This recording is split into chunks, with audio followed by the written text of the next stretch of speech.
doing my walk. But shit, had to tap in on the fucking Ring 4 fight card that went down yesterday. Shit was off the tip. You know, this was most definitely Ring 4. This was most definitely the best fight card of the year. You know, 2025 overall was a great year in boxing. A lot of great fights happened this year. You know what I mean? From January 2025 all the way till motherfucking November 2025. Because the year is pretty much over. It's a month left, so it's pretty much a wrap on 2025. But this was a great year of boxing. The summertime was also lit. A lot of great fights in the summer. You know, so this was a great year for boxing. So boxing won in 2025. A lot of people be hating, talking bullshit, but shit, never mind that. This was a great year. You know, 2025 had some fights. But Ring 4 yesterday, that shit was dope. I ain't even gonna cap. Now, one fight on that card was bad. I sat there and watched that whole event. I missed a couple of preliminary fights. I missed a couple of those, but just the overall fight card, shit, I watched that whole thing. But that shit was lit, though. It was great fights all through that motherfucker. I didn't see not one fight that was bad. All them fights was good. There might have been little moments where things was kind of weird, but just overall, it was really good. You know, so Ring 4 was on point.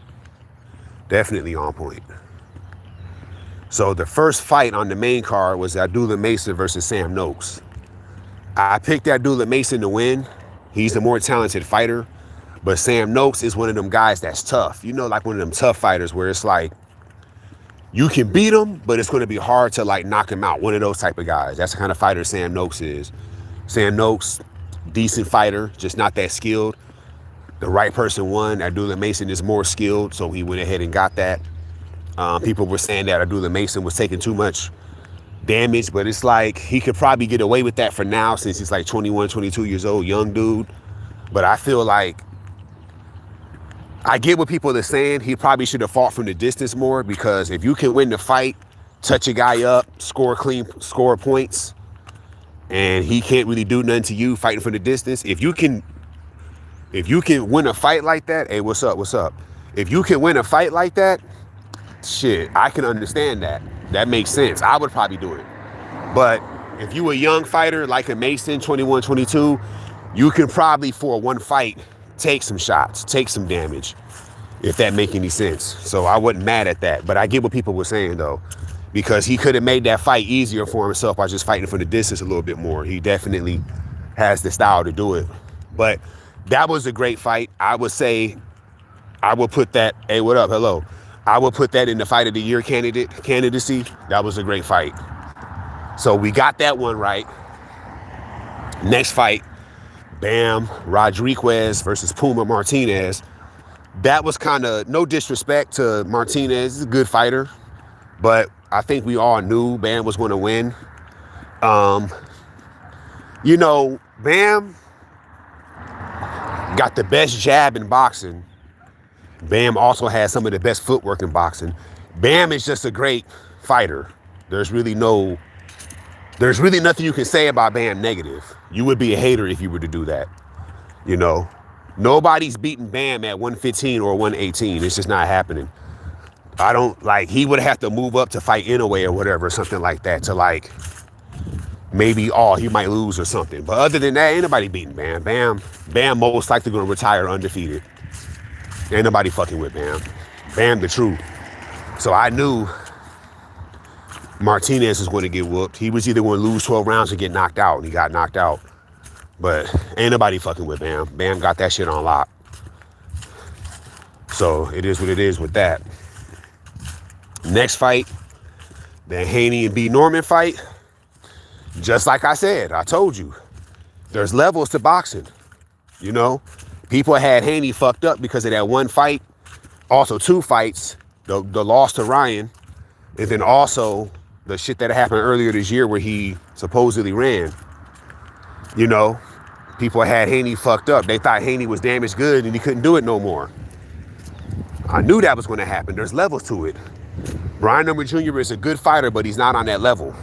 You know, you take away what he does best, very beatable. And that's what Haney did. He literally handicapped everything Norman Jr. does best. And he just washed that nigga. You know, punching him from different angles. Jab, kept that jab in his face, got that knockdown. Just fucking Brian Number Jr. up on some just outboxing you type shit. You know? To be honest, Haney did kind of let his foot off the gas a little bit. He probably could have hurt him a little bit more. But overall, he still soundly outboxed him. Didn't really have too much to worry about. And it's like, how can you not respect that? You know what I'm saying? And Haney was never known for like, oh, I'm going to go in there and knock this nigga out. No, he's the type that's, I'm going to go in here and outbox this nigga. That's what I'm going to do. That's how he's always fought. But he does it at such a very high level. And I told everybody, if Haney fights like how he formerly fought prior to the Ramirez fight, he's going to win this fight, bro. Unless Brian Number Jr. goes in there and knocks him out, he losing to Haney. He ain't beating no Devin Haney. This shit come down to who can box better. That's Haney all day. And that's just what it is. And that ain't no diss. That's just facts. You know, you got no smoke, but it's the truth. Brian Number Jr. is good. He should be all right. Just lost one time. Hopefully he get better from this fight. But yeah, when it comes to just boxing niggas, Haney is one of the best. You know, people hate. You know, y'all know about all the hate and shit that goes on. You know how that is, you know. People get mad at me for saying this type of shit, but it's true, so I say it anyways. He's black, bro. You know what I'm saying? They only really hate on you when you're black. That's just how boxing works. It's a racially driven sport, and that's just what it is. When you a nigga and you're really good, they're going to find reasons to discredit you and talk shit. They don't quite do that as much to you when you're not black. That's just how boxing works, bro. It's a racially driven sport. It is what it is. Then the top fight, David Benavidez versus Anthony Yarde. I said this a while ago. If David Benavidez were to lose his fight, that would be an upset. You know, that would be an upset. He ain't losing to no Anthony Yarde. You gonna go in there and beat the shit out of that dude. That's exactly what happened. David started putting hands on that nigga. Couldn't handle that shit, bro. Cause I was watching, I'm looking like, okay, he's walking him down. And I'm like, bro, if he starts landing, this is gonna be a short night for Yarde, bro. Cause he's already walking you down. And you're not able to stand your ground while he's doing that. So it's like, Anthony Yarde, give him a little credit. He landed a couple of good counters, a couple of jab. Okay, that was cool. He hit him with a good little right hand. I think that was started around 5th round or something, I believe. But I was like, bro, he's already walking this nigga down, bro. It's only a matter of time before them combos start to connect. David is one of the most accurate, precise punchers in all of boxing, bro. Them punches come out fast and on time every time. You know what I'm saying?